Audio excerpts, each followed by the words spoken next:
사실 좀 워낙 살도 많고 일도 많은 나라기도 하고 사회기도 하고 그러다 보니까 이렇게 서로 웃으면서 시간을 특별히 또 하나님의 시간과 함께 공유할 수 있게 된다는 것은 정말 특별한 일이 아닌가. 더욱이 또 오늘은 또 귀한 또 손님께서 손님이 아니시죠? 근데 조남도 아니었죠? 조남도 예비주. 아, 들어오시자마자 전남을 못 들어가지고 이제 그렇게 또 같이 이렇게 시간을 함께 해주셔서 귀한 시간 함께 해주셔서 감사합니다. 중간에 갈 수도 있어요. 예. 양식으로 제가 해놔가지고. 같이 시간 보낼 수 있도록 또 허락하시고 참여해 주셔서 감사드립니다. 또 이렇게 또 혹시라도 또 빠지시는 분이 계신다면은 또 이렇게 저희가 조금씩 템포를 왜냐하면 이 산행의 목적은 다 같이 올라가는 게 중요하기 때문에 이렇게 막 여집사님 혼자만 막 이렇게 뛰어서 올라가고 그러시지 않으실 거라고 생각합니다. 저 지금 저기 산도 못 올라가고. 혹시 선생님 좀 늦게 합류하셨는데 또 막 열심히 내신다고 갑자기 막 급하게 뛰어 올라가시면은 진짜 그러면은 좀 곤란하실 것 같고요. 그래서 저희가 또 이렇게 말씀에 대한 이 묵상을 나누면서 크게 큰 관점에서는 또 서로가 갖고 있는 조금 뭐 아픈 부분이나 나눠야 될 부분들 그런 것들을 조금 더 이제 허심탄회하고 은혜롭게 공유를 하면서 저희가 이 말씀에 대한 생명을 계속해서 추구하면 되게 좋을 것 같습니다. 그리고 이제 아까 그 시간에 대해서 잠깐 말씀을 드렸었는데 지금 저희가 보고 있는 이 마태복음 산상수훈의 시간이 제가 처음에 말씀드렸듯이 상징의 시간이라고 표현을 드렸고 그 상징의 시간이 단순히 어떤 만들어지거나 그냥 기념하는 그런 입장만이 아니라 하나님의 영이 우리에게 몸이 돼서 임재하시는 시간이다라는 그 시간의 특성을 저희가 좀 주목할 필요가 있는 것 같아요.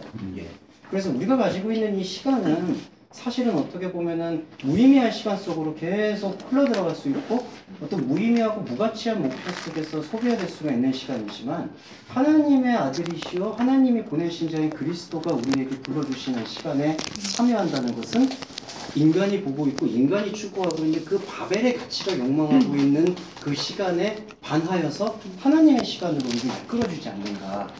그게 이제 요한복음에서 표현하고 있듯이 그 한글 번역은 신령과 진정으로 제가 기억하고 있습니다. 그건 이제 원전으로 번역을 해보면은 영과 진리 안에서 드리는 예배다. 영진이? 아, 그러네요. 영진이야? 또 한 번 더. 그런 산이 아니야. 제가 한 번씩. 영과 진리 안에서 드리는 예배는 바로 그 하나님의 말씀에 귀를 기울이는 것. 그래서 모든 사실은 예배의 어떤 형태나 의식이나 감정적인 고향들이 그것이 추구하는 바의 그 궁극은 하나님이 우리를 사랑하신다라는 그 사랑의 그 들림, 사랑하신다라는 그 표현, 그것을 말씀으로 기록되어 있는 이 성서에 우리가 창념하고 천착하는 것이 가장 예배의 본질이라고 생각합니다. 역사적으로도 초대교회가 가지고 왔었던 예배의 형식은 모두 그랬고요.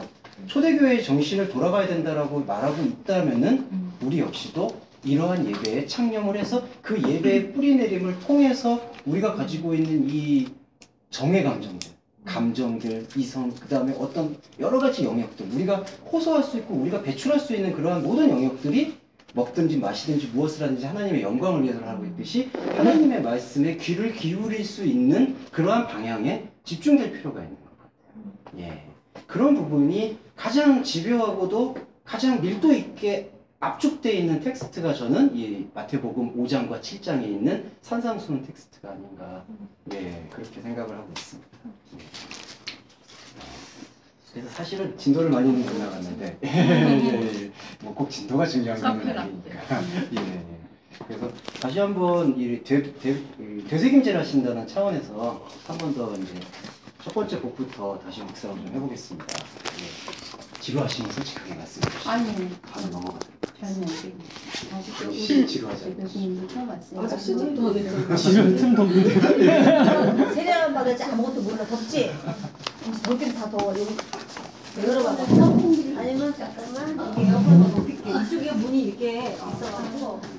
장관을 쳤네요. 아무나 못 열고. 여기서부터 지금 5장 1장에서부터 시작하고 있는 게 교수님 이거 성경 많이 읽어보셨죠? 세례만 받고 끝났어요. 아 근데 뭐 세례를 받으셨으면 이미 절반은 시작한 거 아니겠습니까? 예. 그 마태복음 5장에 보시면은 이제 예수님께서 산으로 올라가는 장면부터 이제 시작을 합니다. 그래서 이때의 산이라는 게 저번에도 말씀을 드렸듯이 우리의 마음 안에 있는 산.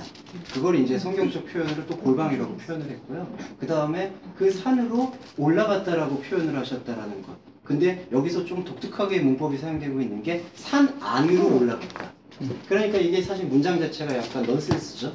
산으로 올라간다라는 표현은 아주 직접적이지만 산 안으로 들어갔다라는 것을 올라갔다라는 표현을 사용하고 있어서 그 올라감이라는 것이 갖고 있는 그 성질은 밑에 있는 땅에 있는 존재가 하늘에 있는 존재를 향하기 시작했다. 예, 그러한 어떤 밑에서부터 위로의 상승성을 나타내고 있습니다. 근데 이 상승성의 지금 주체가 누구냐면 예수님이시거든요. 근데 예수님은 지금 이 상승성과 하강성을 다 갖고 계세요. 그 얘기는 뭐냐면은 산 안으로 들어온다는 얘기를 먼저 하셨거든요.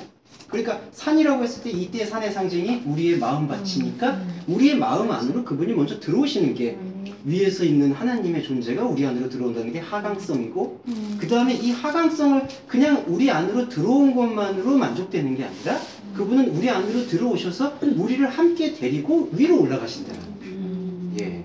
그러니까 우리가 그 성령과의 교제라는 그런 표현들을 많이 사용하고 있는데 그 성령과의 교제에 있어서 가장 중요한 부분은 이제 인격적인 교제만이 머무르는 게 아니라 인격적 교제는 최우선 과제가 돼야 되겠지만요.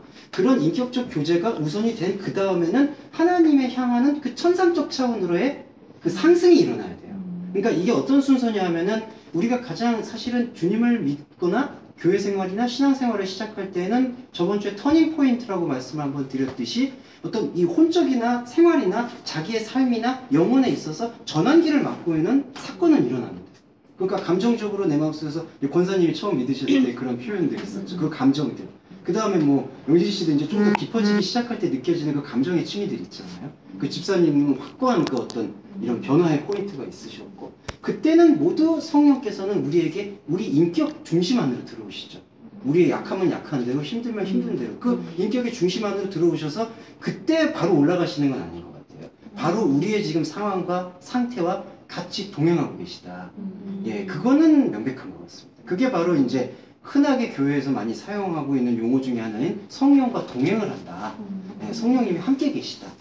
근데 여기서 이제 우리가 촉구해야 될, 그리고 우리가 우리 안에서 반발하고 분발시켜야 될 것은 무엇이냐 하면은 동행하는 그분의 목적 자체가 무엇이냐는 것을 알아야 되거든요. 그러니까 그분과의 인격적인 사귐은 우리를 통해서 들어오고 있지만은 그 인격적 사귐이 요구하는 바는 우리가 가지고 있는 이 있는 그대로의 모습 속에서 하나님께서 우리를 발견해 주시는 참나를 볼 수 있도록 만들어 주신다는 거죠. 예. 그게 바로 여기서 산 안으로 들어오신 예수님이 우리를 데리고 위로 올라가신다는 표현이 있습니다. 그래서 사도 바울도 이제 자신의 신비 체험 중에서 삼층천이라는 표현을 사용했는데 그 삼층천이라는 표현은 상당히 상징적인 뉘앙스를 갖습니다. 그때 사도 바울이 그 헬라 수리학에서는 3이라는 숫자에 대해서 어떻게 표현을 했냐면은 첫째 층이, 둘째 층이, 셋째 층이라고 나눠져서 첫째 층이를 이제 그때 철학적 표현으로 잠깐 드릴게요. 현상계, 그걸 이제 제가 저번에 표현드렸던 표층으로, 표층 세계, 보이는 세계에서 그분의 어떤 느낌을 받는, 하나님의 신적 느낌을 받는 차원을 말씀드렸고, 두 번째 측면이 바로 본질계라는 표현은 이제 그 플라톤이 쓰던 용어를 이렇게 한글로 이렇게 번역을 해서 말씀드렸습니다. 그래서 이게 바로 이제 우리의 그 심층성. 근데 이게 이제 수리학적으로 삼층성은 뭘 얘기를 하냐면은 이 부분이 사실 중요한데요. 그냥 플라톤 철학이나 아니면 헬라 철학이 갖고 있는 거는 여기 있는 껍데기인 우리 존재가 핵심을 본다라는 것에 이렇게 만족을 하거든요. 그래서 이걸 이제 이데아라고도 표현하기도 하고 이데아를 발견하게 될 때는 현상은 무의미하고 무가치하다라는 그런 전제가 많이 깔리는 것 같아요. 근데 바울이 얘기하고 있는 이 삼층천은 사실은 완전성을 얘기하고 있는데 이 완전성이라는 것은 이 본질계에서 나오지 않고 거기에 그냥 머물러 있는 상태가 아니라 이 본질에 있는 심층의 생명을 가지고 지금 내가 살고 있는 삶의 자리로 내려온다는 거죠. 예. 그래서 사도 바울이 생각하고 있었던 그 신비 체험 중에 셋째 하늘을 보았다라는 그런 표현이 갖고 있는 깊은 뉘앙스는 예, 심층의 깊이를 보고 나니 여기로 돌아오게 되더라. 예.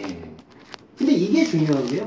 이 삶의 자리로 돌아왔을 때 우리가 느끼는 어떤 그 감각이나 삶에서의 변화하고는 비례하지 않을 수 있어요. 그러니까 나는 여전히 이 완전한 하나님의 것을 맛보았지만 지금 내 안에는 여전히 좀 슬픔이 남아있고 또 여전히 어떤 화가 남아있을 수도 있고 어떤 감정의 격동이 있다는 거죠.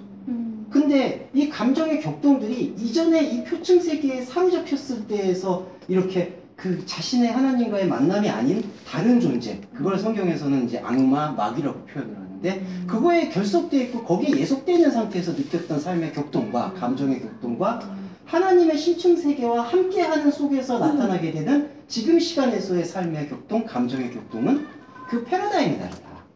예. 그래서 우리가 왜 말씀에 참여를 해야 되느냐? 이 말씀의 예배에 참여하게 됐을 때는 사실은 제일 제가 말씀드리기 힘든 거는 갑자기 눈에 보이는 어떤 육안이나 안목의 변화가 바로 일어나는 건 사실 아니거든요. 바로 일어나는 것도 의심할 필요가 있어요. 냉정히 따져보면. 그거는 자기 심리학적인, 예, 자기 심리적 위험. 예. 한 번에 만나서 한 번에 뭐 예수를 만나고 체험했다 이런 무슨 예. 많잖아요. 근데 그 부분이 이제 그렇지. 자기 마음에 예, 자기 소리에 귀 기울일 수 있는. 근데 사실은 그런 건 타종교에서도 예, 타종교에서도 열심히 있는 사람들이면은 얼마든지.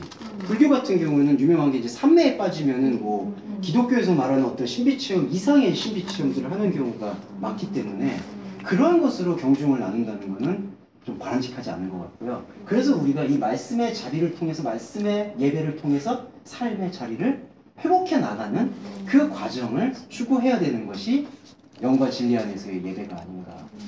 예. 그래서 예수님께서의 목적은 바로 산 안으로 올라가셨다.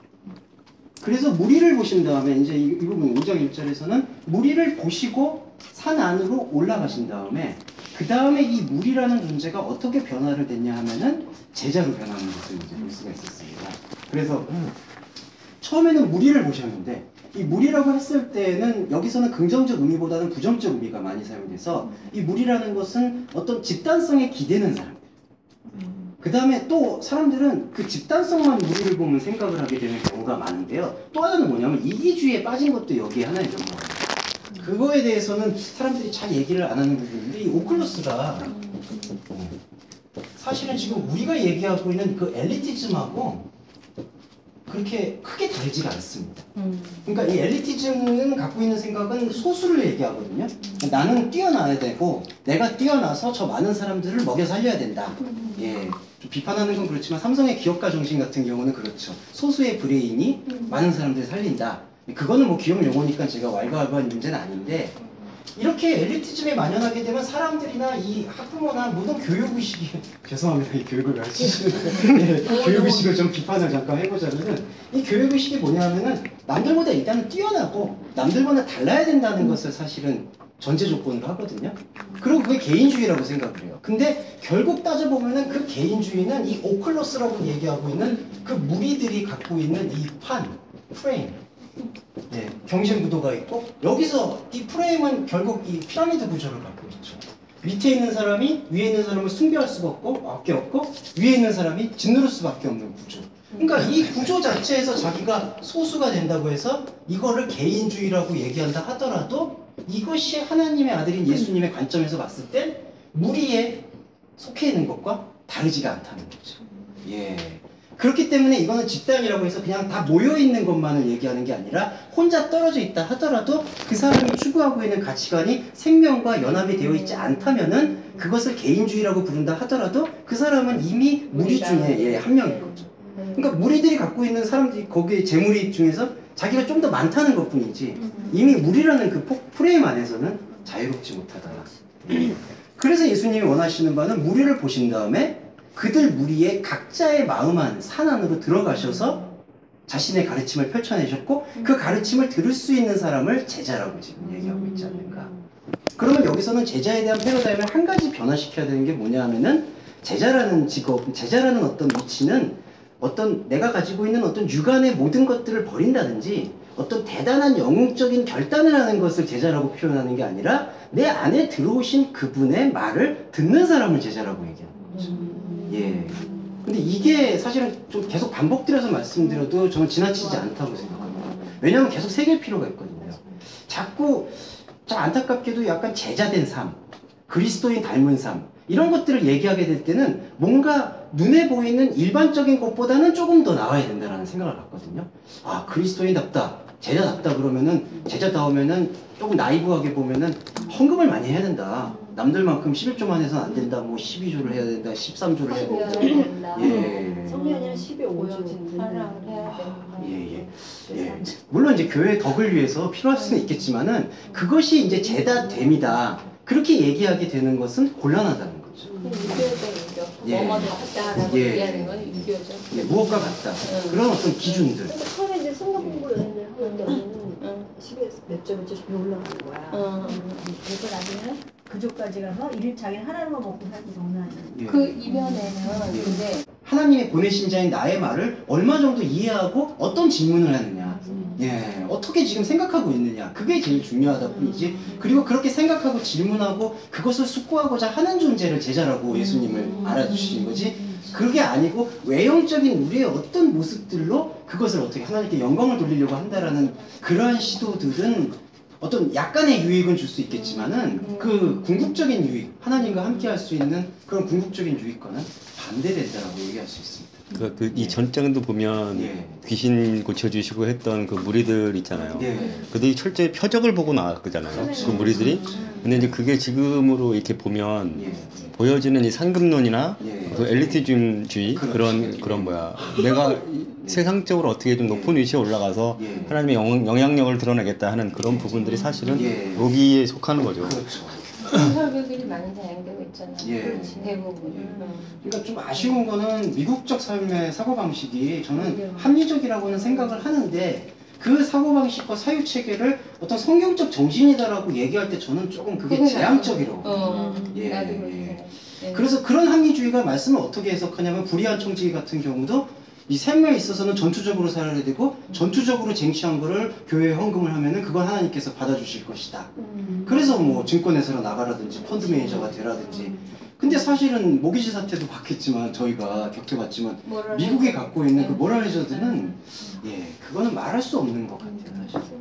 근데 참 아이러니한 게 그런 것들이 사람의 어떤 무의식을 자극하고 사람들이 거기에 또 모이니까 왜냐하면 만문에 또 사람들은 끌리다 보니까 그것과 하나님의 영광하고 딱 동일시해 버리니까 아 나는 지금 잘 가고 있구나.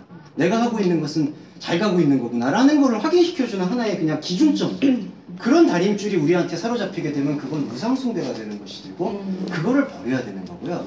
또 하나 또 민감하게 말씀을 드리자면 그런 만모니즘을 버리기 위해서 청빈하고 깨끗한 삶을 살아야 된다. 그것도 사실은 교회가 말하는 예, 성경 정신의 본질은 아니에요. 예. 그럼 나는 만몬에서만 자유로우면 하나님을 잘 믿는 사람이고 하나님의 뜻을 이해하고 있느냐? 그것도 아니라는 거죠. 예.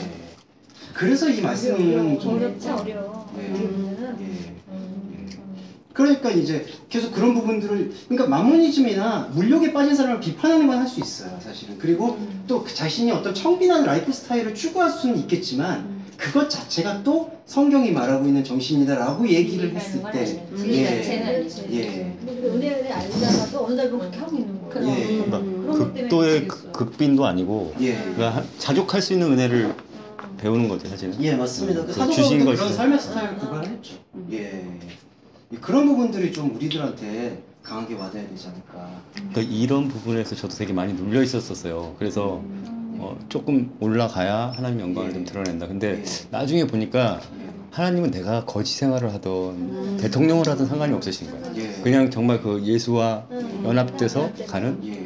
그 말을 듣는 예. 말려하시는 그 말을 듣는 그거에 그걸 제자로. 그러니까 우리가 그 물질이나 탐욕을 최소화시켜야 된다라는 것은 물질에 대한 생각이 꽉 차다 보면은 하나님의 말씀에 대한 묵상의 자리가 부족하다 보니까 자연스럽게 그게 멀어진다는 것이지 내가 이거를 이렇게 청빈한 삶을 딱 유지하고 이런 청교도적인 삶이 곧 하나님이 원하시는 삶이라고 생각을 하게 되고 문제는 그러한 생각을 성경 해석에다가 접목을 해버리는 거예요. 봐라 이런 말씀 율법의 1.1획도 어김이 없었다.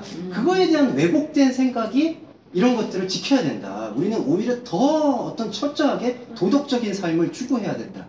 근데 그 모랄이 사람을 잡아요. 방종의 얘기가 아니라. 맞아요. 네. 맞아. 예. 그래서 또 저거 그냥 그 문자상으로가 항상 문제가 되는 게 예. 부자는 천국에 못 들어간다고 예. 그러니까 가난해야 된다. 그지가 돼야 돼. 예. 그래서 예, 그런 부분들이 자꾸 예, 어떤 그런 예수님이 이런 것들을 지금 갈라놓고 보시는 거거든요. 모든 사람들은 시대나 삶이나 아니면 자기가 배운 교육의 수준이나 삶의 가치관에 따라서 모두 추구하는 방향은 다 다르다고 저는 생각하고 있어요. 실제로 사도행전의 초대교회 모습도 흑인 노예가 있었고 로마 시민권 가진 귀족이 있었고 그 다음에 로마 시민들에게 싸웠던 열심당원인 사람도 있었고 전혀 계층도 정치적 이념도 모든 것이 달랐던 사람들이 모였었거든요. 근데 그게 가능할 수 있었던 초대교회 예배의 원태는 그런 어떤 자기들의 이해관계나 논리를 앞세운 게 아니라 바로 구약에서 말하고 있던 그 메시아가 지금 나타나신 예수님이 맞다라는 것을 서로 그 텍스트를 보면서 이분이 바로 이분이다라는 걸 나누었다라는 거죠. 그 자체에서 성령이 역사하셨고 그걸 통해서 또 각자의 죄송한데 노예는 노예의 삶으로 돌아가서 거기서 하나님을 찾았고 또 로마 시민권자는 로마 시민의 권에 편에 서서 그러니까 만약 친일파하고 항일파하고 지금 같이 모여있는 독립군하고 사실은 이완용 같은 사람하고 같이 있었던 형국이었거든요. 거기도. 근데 돌아가서는 또 자기의 삶의 자리에 서서 싸웠었어요. 열심당원은 또 거기 가서 또 움직였었고. 근데 또 하나님의 말씀을 볼 때는 모였다는 것이죠. 예.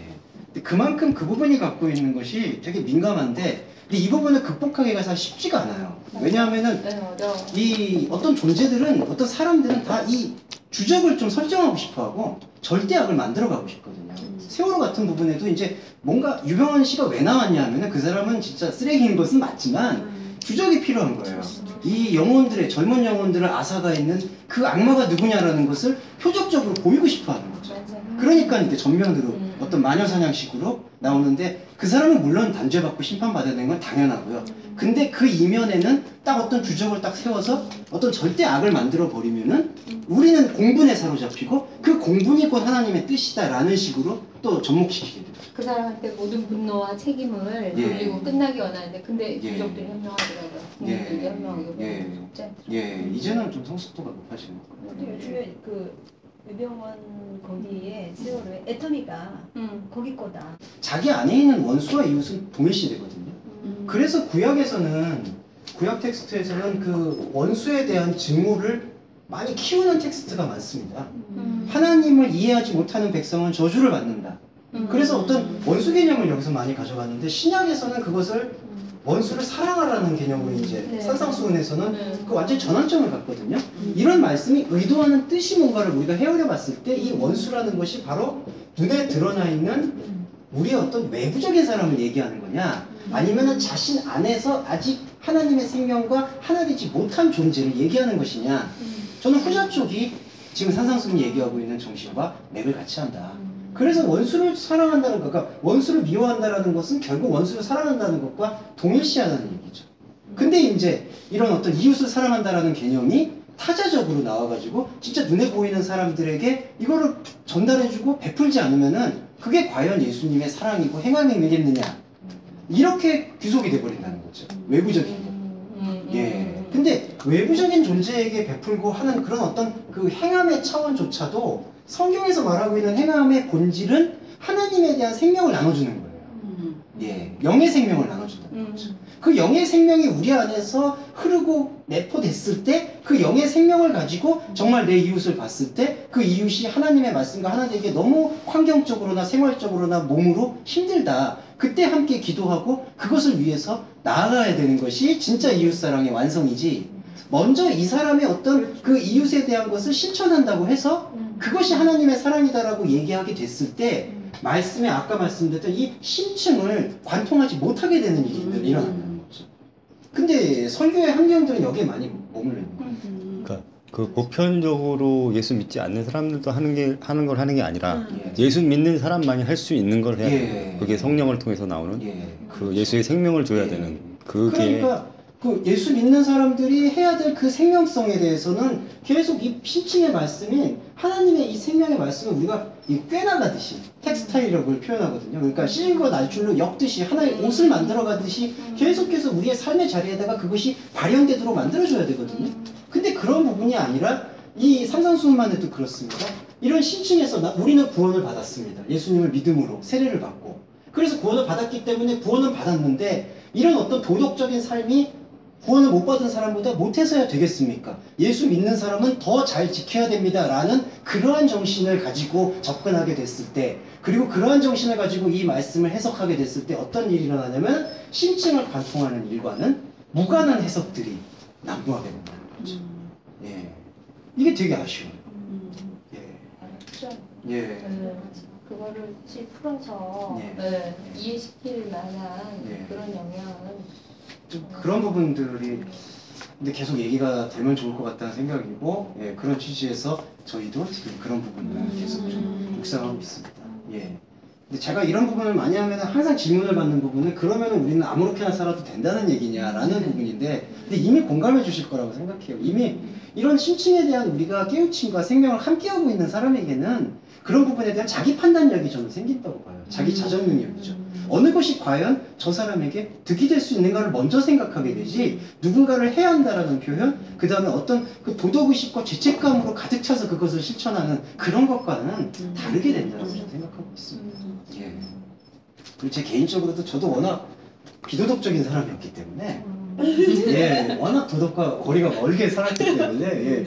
그랬는데 이제 오히려 반대로 말씀을 드리면은 복음을 이제 이해하게 될 때 저는 이제 오히려 그것을 도덕주의가 아니라 이것이 생명의 관점이다라고 이해하고 나니까 저도 의식하지 않았는데 도덕적 삶을 살게 되더라고요. 예, 그건 다른 것 같아요, 확실히 느낌이. 예. 예전에 윤리의식이 되게 희박했는데 자기 안에 어떤 자기 자정 능력이 저절로 생겨나는 것 같아요. 내가 지켜야 하는 그 법으로가 아니라 예.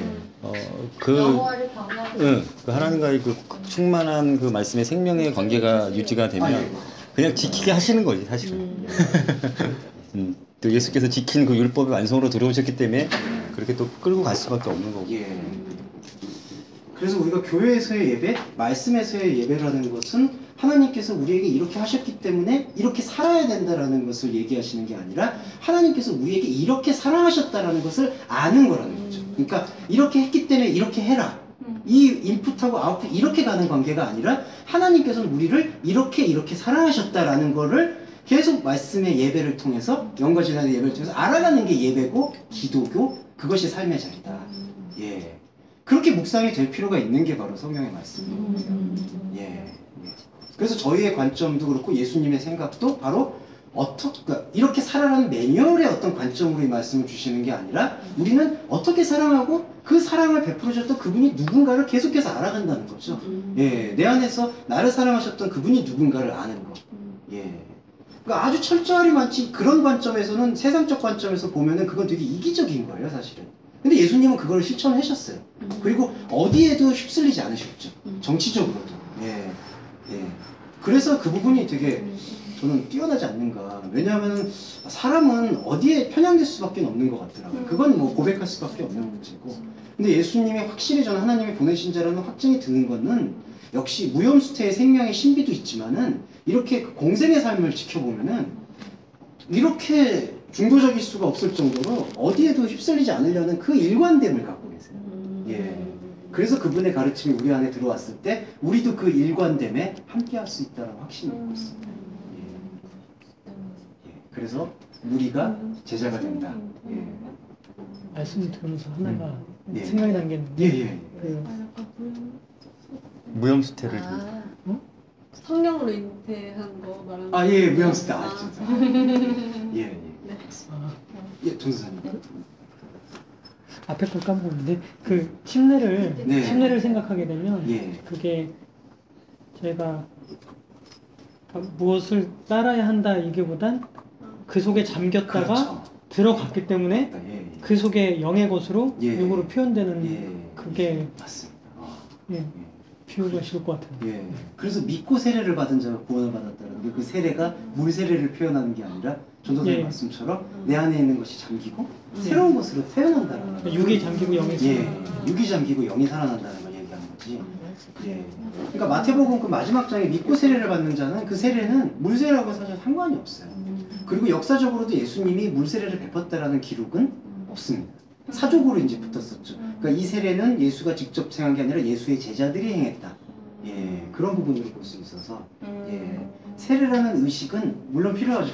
교수님 세례 힘들게 받으셨는데 또 세례를 같이 편하셔야 거는 결코 아닙니다. 예, 예. 좋죠 세례를 받아야 힘들게 예, 근데 이제 그 의식이 갖고 있는 그 의미를 우리가 말씀을 통해서 이해하는 것이 진짜 진정한 세례. 내가 교회 안 갔지. 예, 그러면서 이제 저희가 이제 계속 한 달 동안 나누었던 세 가지 복에 대해서 묵상을 해보면은 첫 번째 복이 영으로 가난한 사람들이 복이 있다. 이렇게 얘기를 했을 때 이제 저번에 저희가 정리할 수 있었던 부분은 여기서 말하고 있는 그 영이라는 것이 우리가 가지고 있는 것이냐, 가지고 없는 것이냐, 가질 수 없는 것이냐. 당연한 부분으로 얘기하고 있는 게 이제 가질 수 없는 것. 그러니까 우리한테는 처음부터 주어져 있지 않았던 것을 볼 수 있습니다. 예. 그런데 영으로 어떻게 가난해지느냐? 그리고 그러면 이 말씀이 어떻게 우리한테 받아들여지느냐? 여기서 중요한 건 이 말씀을 누가 했느냐? 예, 그 화자가 누구냐? 바로 하나님이 보내신 자 예수 그리스도라는 거죠. 그러니까 예수 그리스도가 요한복음에서 내가 하는 말이 푸념하여 조에다 영이요 생명이다 라고 말씀하셨다는 것은 내가 지금 갖고 있는 나의 이 존재 자체가 하나님이 보내신 자고 그걸 성경에서는 영이라고 표현을 하는 거죠. 예. 그래서 창세기의 그 개념에서는 하나님이 사람을 흙으로 지으시고 그 코에다가 한글 번역에서는 제가 옛날 성경에 생기라고 번역. 그렇죠. 지금도 생기가 아마 나와 있는 것 같아요. 예. 생기를 불어넣으셨다는데 그 생기 히브리어 표현이 영을 불어넣으셨다. 예, 그렇게 지금 표현되고 있습니다. 예. 근데 그 창세기 맥락에서는 하나님이 코에 생기, 영을 불어넣어 주셨는데 사람은 그 한글 번역은 생영이라고 번역이 되어 있는데요. 그거를 다시 히브리적으로 풀면은 생영이 아니라 혼적인 존재로 태어났다라고 번역이 되는 거죠. 예. 그러니까 그때 혼적인 존재라는 것은 우리가 가지고 있는 아까 말씀드렸던 이 표층성에서 갖고 있는 감각, 인식, 지식, 예, 그게 이제 어떤 동물과 다르다라고 얘기할 수 있는. 예. 그러니까 그 관계 안에서도 사실 창세기 텍스트 안에서도 영을 불어넣어 줬는데 영을 불어넣어 준 존재가 편상성으로 태어났다. 네. 그 부분을 여기서는 얘기하고 있습니다. 예. 예. 그거에 대한 좀 이제 하나님의 그 의지는 조금 더 좀 복잡한 텍스트가 요구가 되는데요. 복잡한 이해가 있는데 구별적으로 그러니까 근본적으로는 그 부분이에요. 왜 그럼 하나님께서는 당신의 루아우, 푸념아, 영을 불어넣어 주셨는데 왜 인간은 이 10층 세계로 나오지 않고 이 세계로 나왔느냐? 이게 바로 하나님을 닮았지만 하나님이 아닌 이게 인간의 속성이에요. 그래서 그게 창세기 1장 27절에 보면은 우리가 우리의 형상을 따라 우리 모양을 따라 뭐, 모양 우리의 형상과 모양이 두 번 반복이 되는데 그거를 다시 히브리어로 풀면은 테렘이라고 해서 우리의 본질 안에서 우리의 본질 아닌 것으로 이게 좀 어렵습니다만 이게 이제 형상으로 번역된 체렘이라는 단어고요. 때부트라는 것은 이 형상을 닮아 있는 것. 하지만 이 형상이 아닌 것. 그래서 제가 다시 풀어서 번역을 하면은 본질이 아닌 것. 예. 그래서 우리의 형상을 따라 우리의 모양대로 사람을 짓자. 그래서 형상과 모양을 이제 번역성서에서는 그냥 좀 뭉뚱그려서 하나님이 우리와 같은 존재다. 그러니까 우리의 어떤 모양의 거울이다.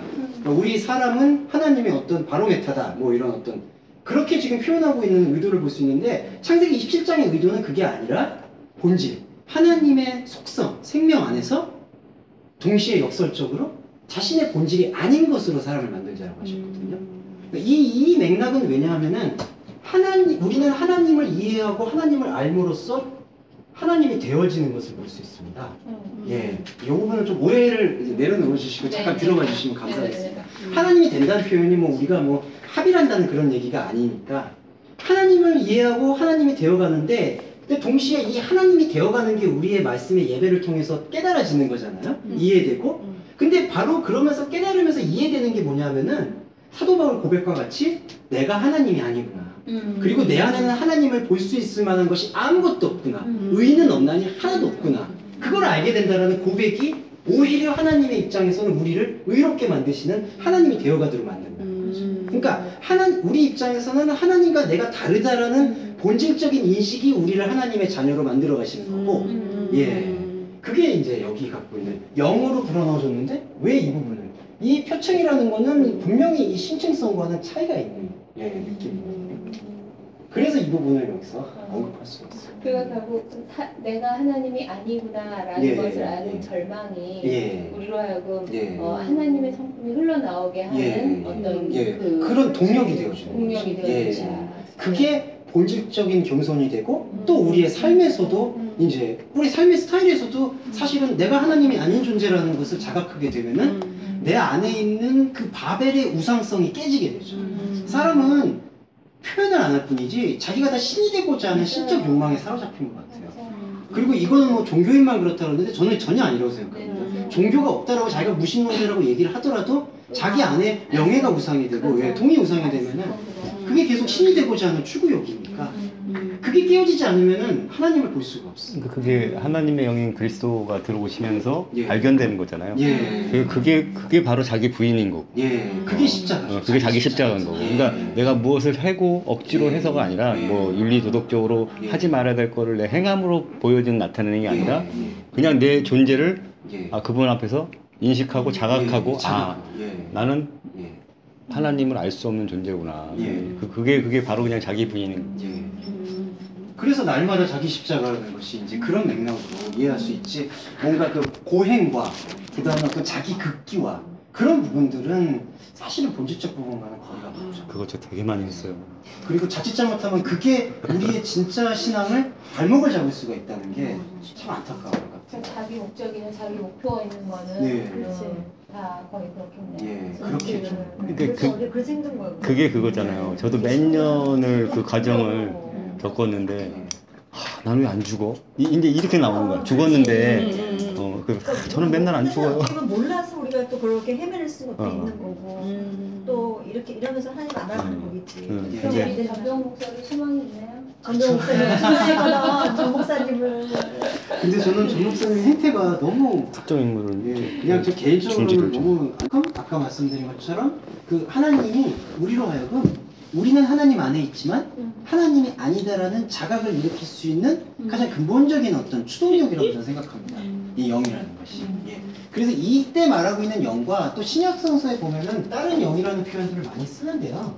주로 이런 표현들을 많이 씁니다. 그 다이모니온 푸니마라고 귀신의 영이라는 표현. 그 다음에 뭐 헤테로스 푸니마. 오늘은 글씨를 제가 못 쓰네요. 저번 주에는 제가 잘 썼었는데. 아니요, 좀- 아니요, 동일하시죠. 그렇죠. 우리는 어차피 잘 쓰라고 해서 못 따라한다. 못 봐. 모르는 글씨는 잘 쓰고 계세요. 예, 그래서 귀신의 영, 다른 영. 예. 이런 표현들이 많이 사용되는데 주로 바울서신에 이제 너희가 다른 영을 받을 때는 자기를 용납한다든지 뭐 귀신의 영을 쫓아갔다. 불순종 안에 역사하는 영들 뭐 이렇게 표현했는데 여기서 말하고 있는 이 푸니마라는 단어와 이 하나님의 존재를 표현하고 있는 푸니마라는 단어하고는 같은 단어가 지금은 사용되고 있지만 그 의미상으로는 분명한 구별성이 있습니다. 예. 왜냐하면 이 귀신의 영과 다른 영이다라는 것은 이것이 어떤 그 천상적이거나 유령적인 존재만을 얘기하는 게 아니라 자기 안에 하나님을 자각하지 못하고 있는 생각들이 잉태하고 있는 모든 결과물들과 모든 가치들이거든요. 예. 그게 귀신의 영, 다른 영, 더러운 영. 그렇게 표현이 되고 있습니다. 그렇기 때문에 이 푸니마는 하나님과 이런 어떤 존재성과 동일시되는 그런 푸니마가 아니라 우리 안에 완전히 우리를 사로잡고 있는 상태죠. 근데 여기서 왜 그러면 영이라는 표현을 사용했느냐? 이게 이제 저희가 로마서 봤을 때 하나님의 살아계신 형상을 버러지와 금수의 형상으로 바꿨다라는 표현이 나오고 있는데요. 그 바꿨다라는 단어가 저희가 이제 로마서 때 묵상을 했었는데 그게 화학적 변화라는 단어로 번역이 됩니다. 그러니까 아예 자기가 인지를 못하게끔 바뀌어버렸다는 거죠. 예.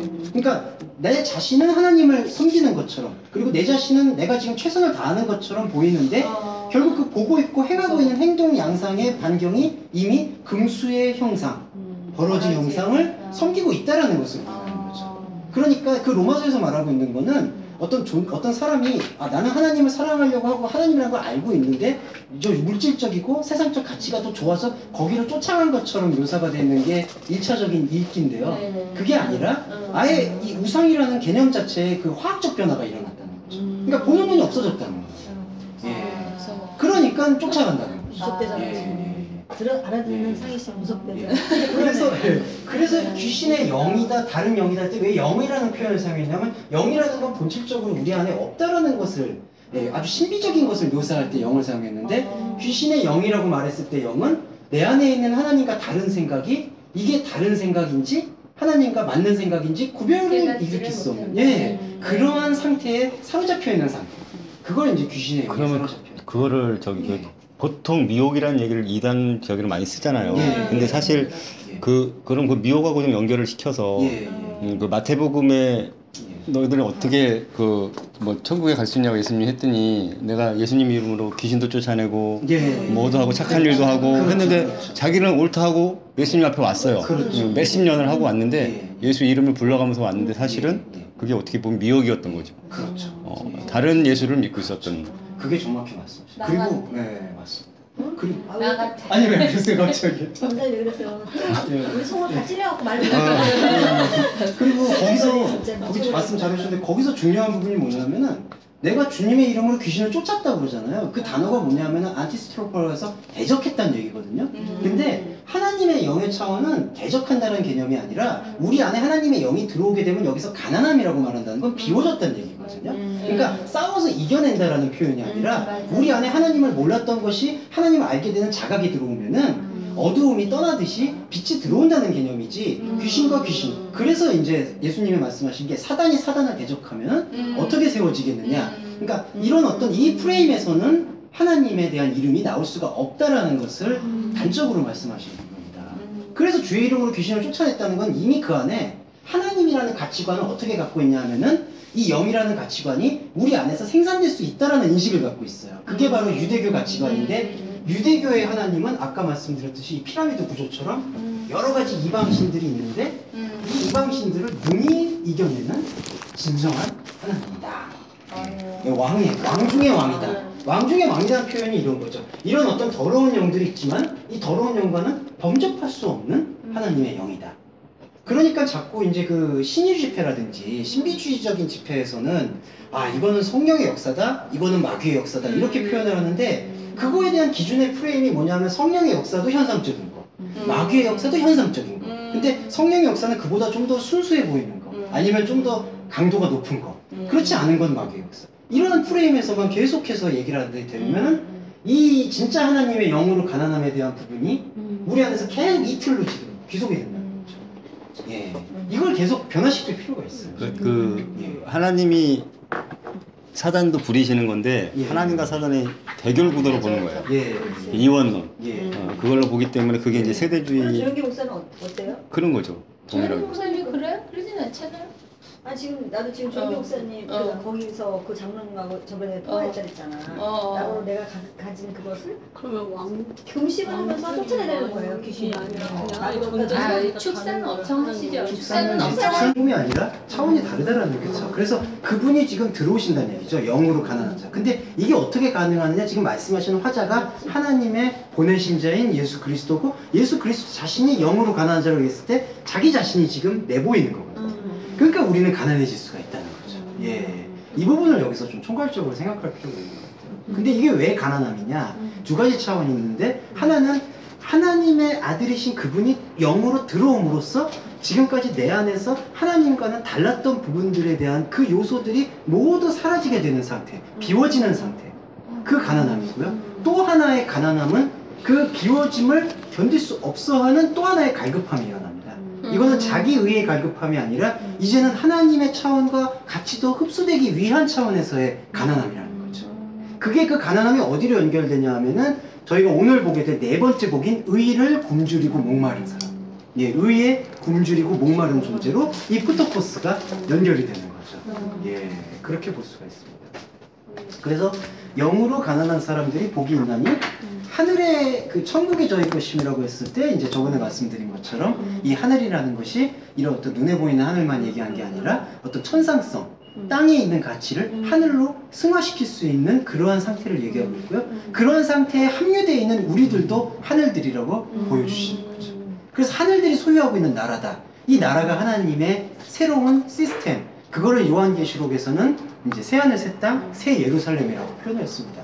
그러니까 사실은 새 예루살렘은 그 종말론자들이나 세대주의자들처럼 어느 때 어떻게 해가지고 개벽이 일어나거나 끝나가지고 오는 그거를 얘기하는 게 아니라 바로 지금 저희가 이 영으로 가난하다는 예수님의 말씀을 듣고 아멘이라는 이 하나님의 생각과 함께 연동을 하잖아요. 그럼 우리는 지금 땅에 있는 가치가 아니라 하늘에 있는 가치에 우리의 생각이 편입이 되니까 그 하늘의 가치를 통해서 하나님의 나라가 구현이 되고 이게 바로 새하늘이라는 거죠. 그러니까 새하늘을 우리가 이게 이 육의 몸이 없는 다음에 가서 얻는다라고 생각하는 거를 계속 우리가 내려놓을 필요가 있어요. 예. 그 얘기는 우리가 그러면 육의 몸을 놨을 때 천국이 못 간다는 얘기라는 그런 표현이 아니라 육의 몸을 놓았을 때 천국이라고 말하고 있는 하나님 나라에 갈 수 있으려면은 지금 여기서 우리가 영체, 영의 몸이 되어져야지 하나님과의 그 교류와 소통이 이루어진다는 것이죠. 그렇기 때문에 지금 여기서 이 시간에서 이 하나님의 몸, 새하늘 새 땅이 이루어지지 않고서는 어떻게 이렇게 이 육의 몸을 벗었을 때 갈 수 있겠느냐. 그걸 지금 얘기하고 있는 걸 볼 수 있습니다. 예. 그래서 이게 첫 번째 복이었고요. 두 번째 복이 애통하는 자가 복이 있나니 위로를 받는다라고 했을 때 이태 애통 역시 이 굶주림의 표현과 매로 지금 같이 하고 있습니다. 푸터코이라는 가난함과 페든테스라는 이 굶주림, 애통, 그 다음에 네 번째 복으로 나오고 있는 의의 줄이다라고 표현하고 있는 이 의의 줄임인 페이톤스, 이 세 단어가 지금 같은 언어분이거든요. 그래서 가난함, 애통함, 굶주림. 근데 이 애통함이 왜 나오느냐? 바로 우리가 이제 찾기 시작하는 거죠. 누구를 찾느냐? 우리를 지금까지 지배해오고 있었던 땅의 언어를 찾는 게 아니라 하늘의 언어, 하나님의 말을 찾기 시작하는 사람을 바로 애통하는 사람이 복이 있다. 근데 이게 왜 애통이라는 인간의 감정선까지 같이 들어왔느냐? 이게 중요한 겁니다. 이게 이제 우리가 그러면은 우리는 영적 존재다. 야, 그러면 이제 여기서의 이런 어떤 표층의 일들은 나하고 전혀 무관하다. 나는 이제 완전히 속세를 떠났다든지 나는 이제 완전히 수도원으로 들어갔다든지 그렇게 하는 제스처로 만족되는 게 아니라 내 안에 하나님의 영이 들어왔지만 내 안에서는 계속해서 이 감정의 격동들과 함께하고 있다는 것이죠. 그러니까 여기서 중요한 거는 이 감정의 격동들이 애통하는 자 복이 있나니 위로를 받는다라는 게 성령의 음성을 듣는다는 얘기거든요. 파라클레토스가 하나님의 말을 듣는다는 얘기니까 그러면 이 감정의 격동이 하나님의 음성을 들을 수 있게끔 만들어주는 진료가 되기 때문에 재료가 되기 때문에 우리가 살고 있는 중에서 때로는 힘들 수 있고 사람마다 누구나 가시가 있지 않습니까? 육체의 가시가 누구나 겪어내야 되고 극복해야 될 그런 어떤 터널이 있다고 생각하거든요. 그거를 나는 이런 것 때문에 하나님을 못 믿어. 혹은 내가 하나님을 제대로 안 믿었기 때문에 이런 육체의 고통이 있는 거야 라고 생각하는 그런 생각을 내려놓고 내가 가지고 있는 이 가시를 통해서 이 감정의 격동을 통해서 애통하고 그 애통을 통해서 하나님의 위로, 하나님의 성령의 음성을 듣겠다라는 것으로 가치의 생각을 완전히 전환시켜야 된다는 거죠. 그래서 애통하는 자가 복이 있다는 게 바로 그런 맥락으로 이해할 수 있습니다.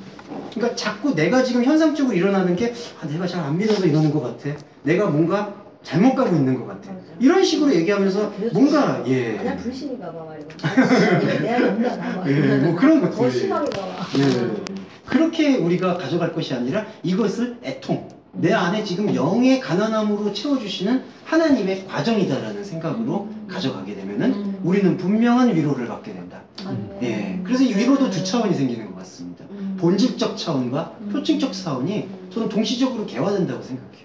예. 신체적으로 그러니까 이 위로를 받는다라는 의미의 본질적 표현은 성령의 음성을 듣는다는 얘기고요. 성령의 음성을 듣는다는 얘기는 곧 우리 안에 땅의 언어로 이렇게 오염되어 있었던 우리의 마음 같아 그리스도의 말이 들림으로써 그리스도의 말이 들려서 그리스도의 몸이 되어지는 것이거든요. 그게 본질적인 예수님께서 사도 바울이 말씀하신 완전한 몸으로 나아가는 그 과정이고요.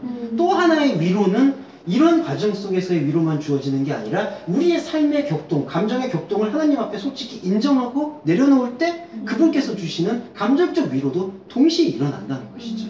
예, 그거는 저는 확신할 수 있을 것 같아요. 예. 그래서 애통하는 자가 복이 있나니 위로를 받는다. 그 부분이 말씀을 통해서만 가능하다는 그렇죠. 말씀이죠. 예, 말씀의 뿌리 내림. 예. 그리고 여기서는 어떤 냉철한 구별이 필요한 필요가 이런 완전성의 몸이 되어지는 체험 없이도 현상적으로 위로를 받는 일은 일어나요. 왜냐하면 심리적 위안과 심리적 안동은 분명히 일어나요. 그 인간관계에서. 예, 인간관계에서. 예. 우리가 사실은 혼자 고립된 상태에서는 아무래도 네거티브한 생각들이 훨씬 많이 일어나잖아요. 근데 그런 얘기들을 서로 얘기하고 대화하게 되면은 사실은 좀 많이 해소가 될 수 있는 부분은 예, 많다고 보거든요. 저는 그걸 되게 순기능이라고 생각을 하는데, 근데 이제 그러한 순기능이 이 생명의 수레바퀴 안으로 편의될 수 있으려면은 이런 하나님의 말씀에 대한 인식과 함께 가는 것이 필요하다. 그래서 애통하는 자가 복이 있나니 위로를 받는다는 것을 좀 묵상할 필요가 있는 것 같습니다. 그 다음에 세 번째가 온유한 사람들이 복이 있나니 땅을 상속받는다 라고 말씀을 드렸을 때, 이때 이거 안 들으신 분은 없으시죠? 그때 선생님 들으셨죠? 땅. 네. 예, 예, 예. 안 들으신 분 없으시죠? 다 들으셨죠? 예, 예. 얘는 계속 안 들었어요. 오줌 늘러가려고? 예. 온유한 그것은 정말 정확하세요. 예지력 있으신 것 같으시죠? 오 놀라워라. 마태복음 11장의 텍스트하고 같이 연관지어서 나는 마음이 온유하고 겸손하다. 근데 그때 말씀드렸던 나는 예수님 자신이 온유하고 겸손하다는 게 어떤 성품적 측면만을 얘기하는 게 아니라 겸손이라는 차원과 맥을 같이 해서 그 겸손이라는 표현이 하늘에 있는 차원이 땅의 차원으로 내려왔다라는 표현을 본질적으로 갖고 있습니다. 그래서 온유한 사람들이라는 거는 바로 우리들을 얘기하고 있는데, 우리들이 온유하다는 게 성품적 온유만 얘기하는 게 아니라 하늘에 있던 가치가 땅의 가치를 얘기해요. 하나님의 말씀이 우리 안으로 들어와서 우리한테 말씀해 주시는 그 말씀을 듣는 사람들을 온유한 사람들이라고 얘기할 수가 있습니다. 그러니까 이게 성품적 측면으로 결부시키게 되면은 이건 부동산 개념하고 같이 가게 돼요. 그러니까 이제 좀 생활에 있어서도 좀 여유 있는 사람들, 예, 그러니까 이렇게 조급하지 않는 사람들이, 이건 제가 왜냐하면은 이게 또 단국대 거기 부동산 대학원이 혹시 있잖아요. 잘 모르겠어요. 예, 제가 예전에 이제 같이 말씀 공부하시던 분 중에 한 분이 예, 거기 단국대 부동산 개발원을 다니세요. 근데 거기 이제 교수님이 항상 성경을 이걸 인용하시면서 땅을 투자할 때는 하나님의 보내신 자인 예수님의 그 겸손함, 이때 겸손함이 성품적 겸손만이 아니라 예, 하늘에서 땅으로 내려온 존재의 사실을 믿음으로 반응하고 받아들이는 사람이 온유한 존재들이고요. 그런 존재들이 땅을 상속받는다라고 했을 때, 이때의 땅이라는 거는 예수님은 당시에 히브리 언어의 방언인 아람어를 사용하셨거든요. 아람어가 말하고 있는 이 땅의 개념은 사실은 이 사람의 존재성을 나타내는 게 훨씬 많습니다. 예. 오히려 역설적인 게 이스라엘 민족들이나 히브리 민족들은 되게 유목민들이 많았거든요. 여기저기 떠돌아다니고. 근데 그런 사람들이 오히려 땅을 내 평생 이렇게 개간해야 돼. 내 마음의 인생으로 많이 보셨어요. 그 유목민이던 사람들이라서 오히려 더 이렇게 정착하고 싶은 욕망이 땅에 배출이 됐고, 그 땅이 갖고 있는 상징성이 한 사람의 인생에 이렇게 경작해서 소출을 내는 상태. 여기서 말하고 있는 그러한 맥락에서 봤을 때 땅의 상속은 자기 안에 있는 인생의 마무리를 얘기하고 있는 것이고요. 그렇게 땅을 상속받는다고 했을 때, 그러면 이때 땅은 어떤 무의미한 인생의 상속이 아니라 하나님에 의해서 발견되어진 존재의 땅이 된다는 거죠. 그래서 이게 마태복음 마지막 장에서 어떻게 연결이 되냐면은 땅 끝까지 이르러 내 증인이 된다. 예, 그때 땅이란 표현이 복음서의 땅이 어떤 전 세계에 대한 영역을 말하고 있는 그런 비전에 대한 표현은 사실 그 당시에는 나오지가 않았고요. 그때 당시에서 이해하고 있는 땅 끝까지라는 것은 자신의 처음, 이 자신의 시작에서 자신의 끝, 예, 그러니까 자신의 존재의 모든 것을 예, 함께 있겠다라는 표현에, 그러니까 사랑의 어떤 진정한 표현이죠. 예, 땅 끝까지 이르러 증인이 된다라는 거. 예. 그러니까 이러한 모토를 가졌을 때 진짜 선교를 나가서도 그런 방향성이 생기는 건데, 이러한 심층성에 대한 이해가 없이 갔을 때 계속 일어나게 되는 건 동기부여밖에 사실 안 일어나요. 조금 비판할 필요가 있어요. 예. 그런 부분이 땅을 상속받는다는 개념으로 이해할 수 있겠고요. 상속이라는 개념은 저번 주에 한번 과거, 현재의 시간과 미래의 시간이 함께 있다. 그래서 현재의 시간을 우리의 시간이라고 표현한다면 미래의 시간을 하나님의 시간이라고 표현해서 미래의 시간인 하나님의 시간인 이 말씀이 현재 살아가고 있는 우리 안으로 들어온다는 얘기를 땅을 상속을 받는다. 예, 그 얘기를 지금 하고 있습니다. 예, 그러면서 바로 넘어가게 될 수 있는 부분이 이제 6절에서 의를 굶주리고 목마른 사람들. 여기서는 한글 번역은 이제 의에 굶주리고 목마르다. 이렇게 표현을 했는데 여기서는 목적격이 사용이 됐습니다. 그래서 의가 조사가 애로 들어가기보다는 의를 예, 그래서 의를 굶주리고 목말라하는 사람들 예, 이렇게 해서 여기서 목적격과 그 다음에 요 역격의 차이는 조금 뭐 조사의 차이일 뿐이지만은 조금 차이가 크거든요. 어떤 맥락이냐면 여기 지금 산상수훈에서 예수님이 의도하는 의는 존재론적인 의를 말씀하고 계세요. 그러니까 그 얘기는 뭐냐면은 이 의라는 그 단어 자체가 갖고 있는 그 함의는 어떤 기준을 얘기를 하잖아요, 사실은. 그러면은 그 기준이 우리가 살고 있는 삶의 어떤 공동체의 상태로 내려 들어오면은 지켜야 되는 것, 지키지 말아야 되는 것, 어겨우면 안 되는 것, 법과 불법, 의의 기준들. 그런 어떤 삶이나 어떤 법이나 어떤 체계에 있어서의 의를 얘기하거든요. 근데 지금 예수님이 말씀하시고 계시는 그 의는 의로우신 자기 자신을 얘기하고 있습니다. 그러니까 하나님께서 우리를 의롭다 여기신다라는 것은 우리의 어떤 행위나 행동 반경을 통해서 의롭다고 여기시는 게 아니라 우리의 존재 안에, 우리의 마음 안에 의가 있느냐 없느냐. 그때 그 의가 바로 존재론적인 의를 얘기하고 있다는 것이죠. 예. 그러니까 자기 자신을 여기서 표현하고 있습니다. 의를 굶주려 하고 목말라 하는 사람. 그래서 이게 이제 요한복음에서 내 살을 먹고 내 피를 마시라. 그 표현을 이해하고 우리가 공감하게 됐을 때는 그게 굶주림과 목마름으로 일어나는 거죠. 그분의 이 육의 몸을 뜯고 이게 육의 몸을 하는 그런 이 표피적인 감각에 사로잡히는 게 아니라 그분이 하셨던 그 말과 생각이 오늘 우리의 혼적인 생각 안으로 들어올 때 혼적인 생각에 머물러 있던 것이 이 영이 들어오니까 혼적인 생각의 그릇이 깨어지고, 왜냐하면 이 혼적인 생각에는 땅의 언어로 가득 차 있고 하나님과 대적되어 있는 언어로 가득 차 있기 때문에 이게 깨어지고 하늘의 언어가 들어와서 우리를 하늘의 언어로 채워주는 상태가 우리 안에서 일어나게 되는데 우리는 이것을 계속해서 추구할 필요가 있어요. 의를 줄이고 목말라 한다는 것은 이거에 대한 계속되는 그 기갈을 느끼는 거거든요. 근데 그 기갈을 어떻게 느끼느냐? 바로 영적인 감각을 통해서 느끼는 거죠. 예. 근데 이 영적인 감각이라는 것은 우리 안에 있는 이 표적적 감각, 눈에 보이는 감각과는 다른 궤적을 갖고 있기 때문에 그것을 발견해내기가 힘든 거예요. 그래서 좁은 분이라는 표현이 여기서 나온 거예요. 예. 그러니까 영적인 감각이라고 여기서는 표현할 수가 있습니다. 굶주림에 대한 거. 예. 그러니까 사실은 지금 이 시간이라는 게 이 우리가 보고 있는 이 일반의 궤적에서 볼 때는 상당히 무의미해 보일 수 있는 시간일 수 있거든요. 더구나 일주일 시작하시는 월요일 날, 사실 월요일 날 모임 만드는 게 정말 대단한 시도입니다. 원래 이 말씀이라는 거는 좀 이렇게 수요일 지나고 목요일 지나서 아 내가 이제 한 주를 마무리하는구나. 그래서 아 내가 이제 한 주를 돌이켜 봐야지. 그랬을 때 보는 게 뭔가 효과가, 그 목회자 사이에서는 수요일에도 실패할 수 있다. 예, 이제 월화수는 다 내보고 이 수목금만 차지하자. 문제가 나오는 거예요. 왜 이런 것 같아요? 예, 그렇게 얘기를 하는데. 그러니까 결국 그 지금 듣다 보니까 그러니까 구약 이런 게 되게 신비로운 게 이 코르스탄타이라는 요 단어가 갖고 있는 거는 그냥 되게 원초적인 단어입니다. 그러니까 다른 단어 푸뉴마티라든지 바실레이아라든지 페둔테스, 뭐 애통한다, 뭐 위로받는다 이런 표현들은 사실은 고상한 용어들이거든요. 그러니까 어떤 표현이냐면 조금 더 그냥 표층적인 것보다는 심층적인 걸 표현하려고 하는 의지가 느껴지는데 이 단어는 되게 물질적이에요. 그냥 이거는 그냥 배부름입니다. 그냥. 예, 그리고 살찌는 거. 예, 그냥 이렇게 비만되는 거, 그냥 몸에 살이 늘어나는 거, 가장 원초적인 표현입니다. 근데 이게 왜 여기서 이런 원초적인 표현을 사용하셨느냐? 이제 이게 여기서 가져갈 수 있는 이 배부름이, 이 결정성이 바로 여기에서 볼 수 있어요. 삶의 자리에서요. 그래서 이거를 사도 바울이 뭐라고 표현했냐 하면은 소마, 몸. 예.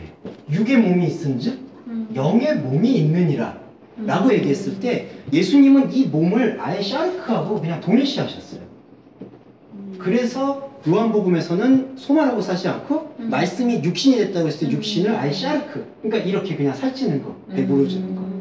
그래서 예수님이 여기서 의를 굶주리고 목말라 때 이때 의는 우리가 말하고 있는 이 심층의 존재론적인 그리스도 예수인데 그 예수를 추구하고 그 예수에 목말라 하니까 실제적인 배부름이 온다. 이때의 실제적인 배부름이 뭐냐 하면은 바로 지금 현상계인 우리의 실제를 얘기하는 것만이 아니라 그럼 영적 실제로서의 영의 몸을 이야기하는 것이죠. 이 부분은 상당히 중요한 부분인 것 같습니다. 예. 그러니까 실제로 배불러진다는 거죠. 이 몸이. 근데 이때의 몸이 바로 영적 리얼리티, 영적인 실제 속에서 우리가 실제로 자라나는 거. 그래서 사도 바울이 그냥 표현하는 게 아니라 그냥 비유적 표현이 아니라 장성한 자가 될 때까지 자라나야 된다라든지 네. 계속해서 행사하는 수고를 해야 된다든지 네. 그게 어떤 우리의 몸을 비유로 삼아서 비유한 게 아니라 그냥 직유를 하신 거죠 사실은. 영의 몸이라는 존재가 있다. 그게 없으면은 우리는 모든 사람들보다 못난 자다. 그 고린도서 15장에 부활을 얘기하면서 만약에 죽은 자의 부활이 없다면은 아무 의미가 없다. 그때 네. 죽은 자의 부활이 우리가 죽었다가 부활한다는 그것만을 얘기하는 게 아니라 바로 지금 우리가 영의 몸이 없다라고 얘기하게 되면은 그거는 모든 안 믿는 사람보다 더 불쌍한 자라는 거를 얘기하고 있다는 거죠. 그러니까 당시에도 부활을 믿는 사람도 있었어요. 네. 근데 사도 바울이 말씀하신 부활은 그 부활이 아니라 이 영의 부활이 있어야지 가능하다. 그걸 얘기하죠. 근데 목사님 그 저 영의 몸 소마를 우리가 예. 저 표층적인 그 지정을 통해서 감지를 할 수가 있나요? 이 소마의 감지는 네. 이거를 통해서 감지한다기보다는 이게 이제 시작점이 되고요. 이 시작점을 통해서 영의 가르침이 들어오고 그 영의 가르침이 부여하는 새로운 가능성으로서 이 삶의 자리에서 이 영의 몸을 부여해 주거든요. 근데 이제 아까 말씀드렸듯이 이 영의 몸은 영의 감각이 있는데 이 감각은 이 감각으로만 조망되는 게 아니라 하나님의 말씀과 함께하고 있는 존재에게 계속해서 그것이 감각이 지원되는 거예요. 그러니까 그게 이제 못 참았습니다. 우리가 이 지정으로 느낄 수도 있고 예. 안 느낄 수 있다는 그렇죠. 거죠. 예. 그러니까 사도 바울 표현 중에 탁월한 게 있는 자 같으나 없는 자 같이 하고 없는 자 같으나 있는 자. 이게 무명한 자. 어떤 자족한다라는 먹고 사는 문제를 말씀하시는 게 아니라 이 감각이 나오기도 하고 나오지도 않기도 하고. 예. 그런 뜻이죠. 예. 있으나 없고 없으나 있고. 유명한 자. 예. 유명한 자 같으나 무명한 자. 예. 그러니까 사실 우리가 그런 것 때문에 힘들거든요. 예. 이게 느껴지지 않는 것 때문에 힘든 거기 때문에 예. 사실은 그게 보지 못하고 맞아요. 보지 않고 믿는 자는 복되다는. 사실 예. 우리가 예. 어떻게 보면 근데 이게 되게 묘한 우리는 지금 그 부분이- 살고 있는데도 그러니까. 자꾸 이게 되게 묘한 부분이 종교성이 뭐냐면은 이 영지주의적인 원래 근데 기독교도 사실은 영지주의인 게 너무 강해요. 맞아요. 냉정하게 들어. 네. 영지주의적 가치관을 갖고 있는 존재들은 이거를 좀 끊어내고 싶어 안달이 나고 있어요, 사실은. 야, 나는 이제 영의 심층으로 들어가기 때문에 더 이상 이 유괴 생활에 이렇게 나를 영매이게끔 못하겠다. 이게 욕망으로 사실 이게 사람의 갖고 있는 종교성의 욕망이기도 하고, 그 다음에 어떤 사람들의 욕망이기도 합니다. 10억 만들기라는 옛날에 카페에 제가 가입한 적이 있는데 2만 원도 못 벌었습니다. 저는. 거기서 갖고 있는 사람들의 목적이 되게 좋아요. 그게 뭐냐면은 우리가 돈독에 올라서 이런 걸 모으는 게 아니다. 삶의 질을 높이기 위해서 모으는 거다. 근데 저는 그런 표현들 속에 다 이런 함정이 있다고 보여요. 그러니까 내가 10억만 있고 지금은 이제 10억으로 엄두가 안 되겠죠. 예. 뭐 강남의 전세도 10억이 이제 넘어가는 추세인데, 예. 그거를 버리는 게 욕망을 버린다는 게 아니라, 그러니까 그 사람들이 갖고 있는 가치관 생각은 돈이 이만큼 많아지고 삶의 여유가 생기면 내가 내 자신을 찾을 수가 있다라고 생각을 하거든요. 이게 바로 이러한 어떤 유괴 감각들, 내가 지금 일어나고 있는 가시들. 그래서 모든 사람들이 그런 게 다 있죠. 내가 이 문제만 해결이 되면은 나는 정말 하나님 진짜 믿으면서 잘 살 수 있을 것 같아. 부부싸움 할 때도 내가 저 남편 저것만, 저 아내 저것만 해결이 되면은 저 아내랑 평생 살 수 있을 것 같아. 그런데 그렇지가 않더라고요. 하나만 해결하면 또 다른 문제가 많고. 예. 그래서 이러한 욕망을 사실은 너무 갖고 있는 게 사람들의 종교적 욕망이고 기독교 안에도 이런 욕망이 많아요. 그래서 영으로 사는 사람이라면은 어떻게 이런 어떤 뭐 도둑질, 살인, 간음 이런 것들이 일어날 수 있겠느냐 이런 식으로 해서 그런 것들을 다시 지키지 않는 것들, 그러니까 그런 걸 안 하려고 노력하는 행위들. 그렇게 말씀을 또 지원하는데 그런 게 아니라 영의 몸으로 다시 돌아온다는 것은 이 아까 말씀드렸던 이 현상계에서의 그 감정의 격동을 이게 이제 중요합니다. 우리의 인식이 이것이 영의 몸이 우리가 가고 있는 상태 속에서 나타난다라는 그 생명 확신을 가지실 필요가 있어요. 저는 그게 믿음이라고 생각해요. 그러니까 저희가 만약에 오늘 이 말씀을 나누고 또 일주일을 살 때 여러 가지 이제 감정의 또 롤러코스터가 있지 않겠습니까? 저도 그렇고 아마 그래서 살면서 또 여러 가지 변수들. 근데 그런 것들이 이제 내가 이렇게 살면 안 된다라든지 아니면은 내가 하나님과 뭐 이렇게 안 된다니 그런 생각들이 아니라 이런 감정의 격동들이 궁극적으로는 지금 내가 갖고 있는 이 영의 몸, 그래서 의로 인하여 균열받고 핍박받고 있는 상태. 이게 외부로 핍박을 받는 게 아니라 내가 지금 영의 몸이 자라나고 있는 상태 속에서의 나타나는 성장통이다라고 생각을 하실 때 우리의 배부름은 실제적인 영적 실제 속에서 구현이 된다는 거죠. 이게 왜 중요하냐면 이게 하나님이 알아보신다는 거예요. 예, 여기에 칭의가 있습니다. 그래서 나중에 주여 주여 하는 자마다 들어갈 게 아니라 아버지 뜻대로 하는 자가 들어가는데 그 뜻이 뭐냐 하면은 이 실제에 참여한다는 얘기거든요. 예, 살과 피를 떡는 그게 먹고 마신다는 얘기가 실제적인 거잖아요. 그 실제가 상징적 실제가 아니라 바로 영적 실제를 얘기하고 있다. 예, 그 부분을 저희가 조금 주목해서 볼 필요가 있는 것 같습니다. 예. 그러니까 이 배부름은 대단히 현실적인 배부름을 얘기하고 있는데 그 현실의 목표와 포인트가 이제는 육적 실제가 아니라 영적 실제라는 것. 그리고 그 영적 실제가 육적 실제와 따로 노는 게 아니라 이 영적 실제의 감각들이 이 안으로 들어오는 상태로 우리는 경험할 수가 있다.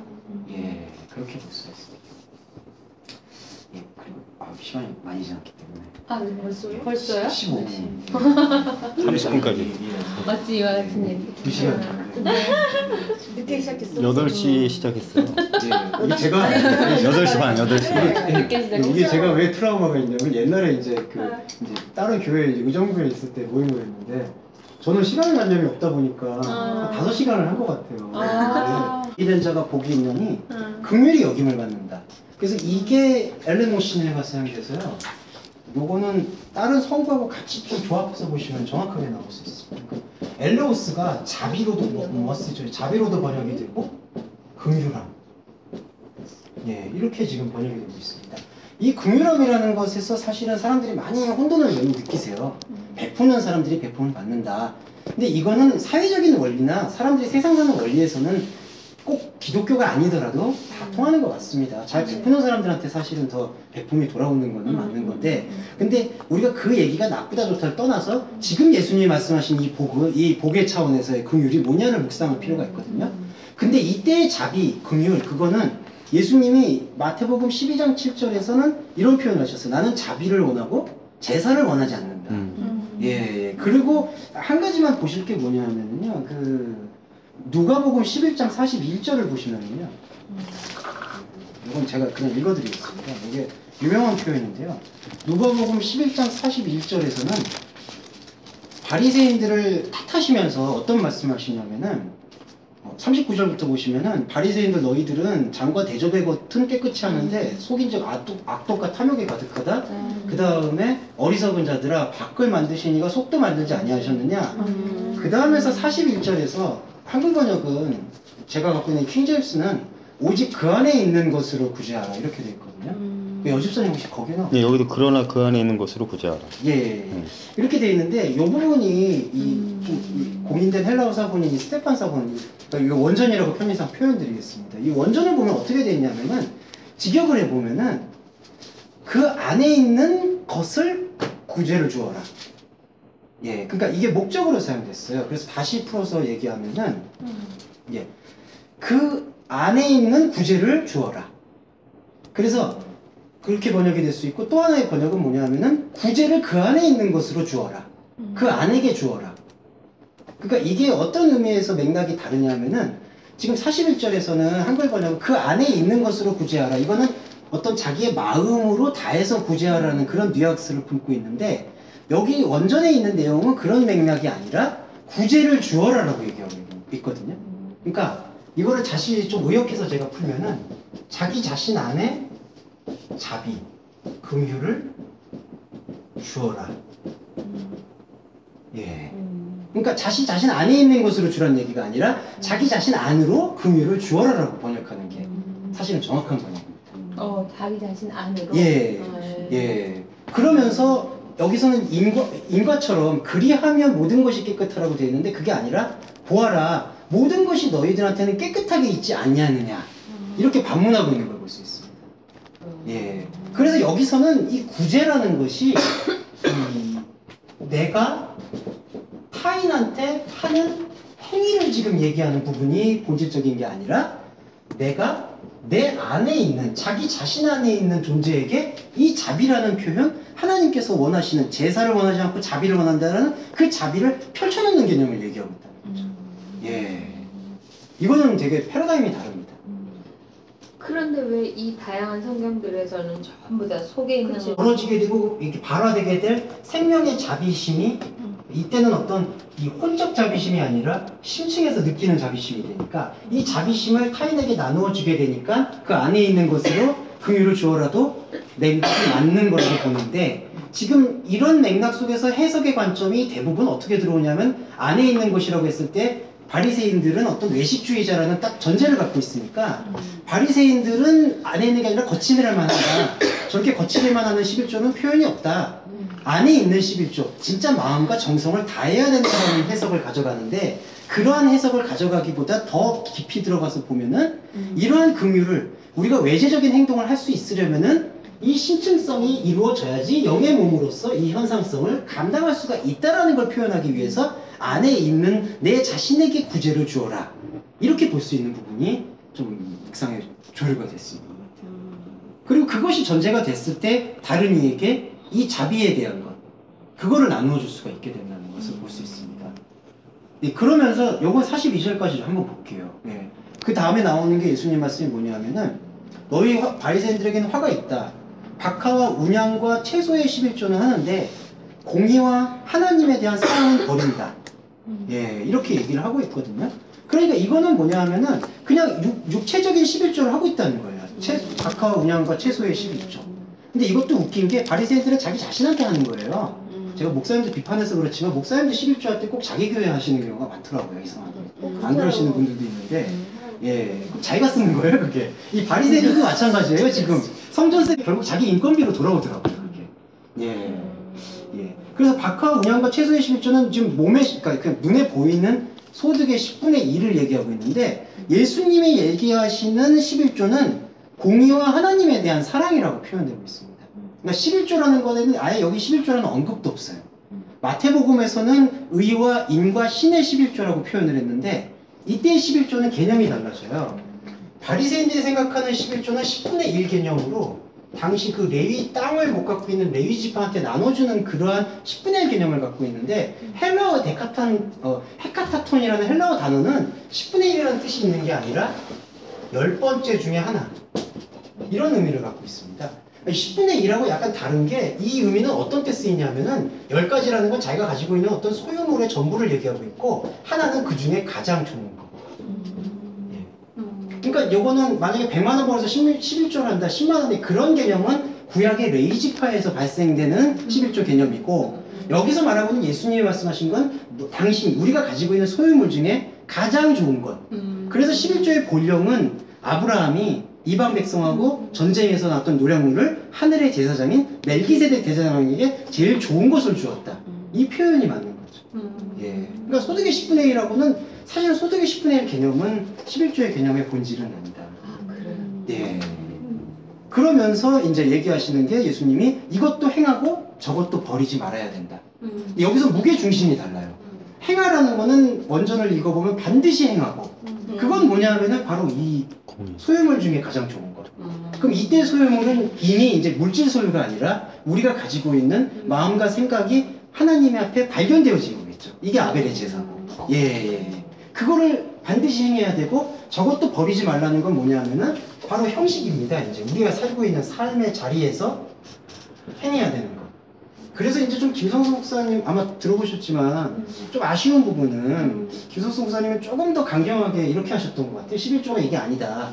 이걸 하는 게 11조가 아니다라고 말씀하시는 그런 뉘앙스를 제가 좀 읽었는데 그런 부분이 있는 게 아니라 예수님 말씀은 이거를 가장 행해야 되는 게 그러니까 이게 행함의 본질이고 근데 이 행함의 본질이 있을 경우에 이 교회에서 할 수 있는 공동체에서 눈에 보이는 교회에서 할 수 있는 헌금 활동도 나올 수가 있다.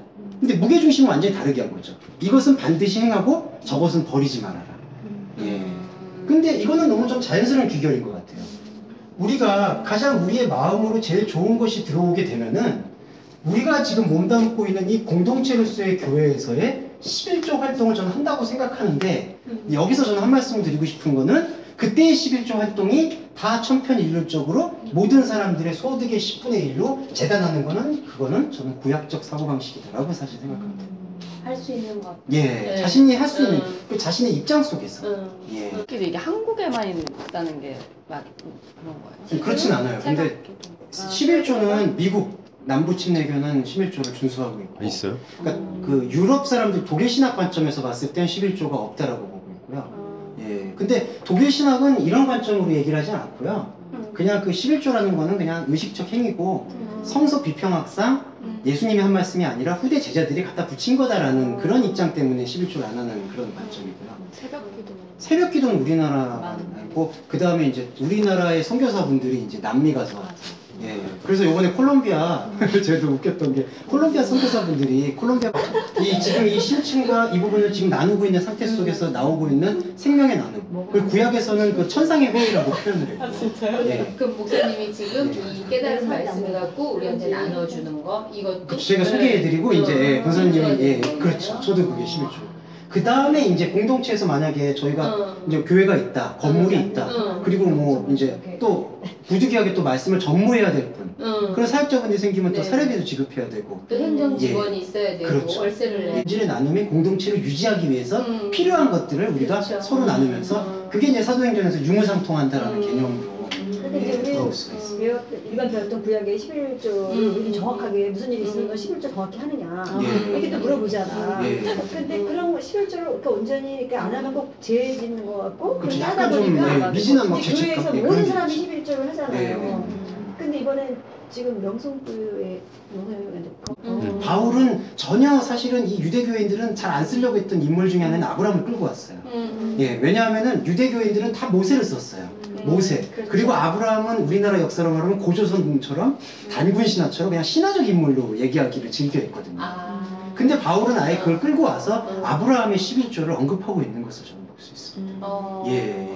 그러니까 직접적 언급이 아니더라도 아브라함을 끌고 와서 그가 멜기세덱에 했던 행위를 11조의 본질로 보는 거죠. 그래서 신학적인 패러다임으로 아예 새롭게 풀어냈고 그래서 그런 맥락에서 우리가 이 긍휼함에 대해서 봤을 때에는 이것의 긍휼함의 처음 시작점은 우리의 혼적 감정부터 시작하거든요. 우리가 예수님을 생각할 때 마음이 뜨거워지듯이 혹은 어떤 다른 사람들 진짜 아픈 사람들 고통스러운 사람들 봤을 때 그건 사실은 어떻게 보면 우리한테 본연성으로 주어진 거라고 생각해요. 그것이 주어지지 않는 부분은. 그래서 오히려 심리학자들이 연구하기로는 그 사이코패스들한테도 이 연민은 남아있다고 하더라고요. 오히려 그 공감은 결여가 돼 있는데 연민은 남아있다고 하더라고요. 그래서 오히려 자기 가족한테는 더 잘한다든지 예, 그러니까 연민이 막 이상하게 귀여운 쪽으로 이제 소름 돋았어. 예, 그렇죠.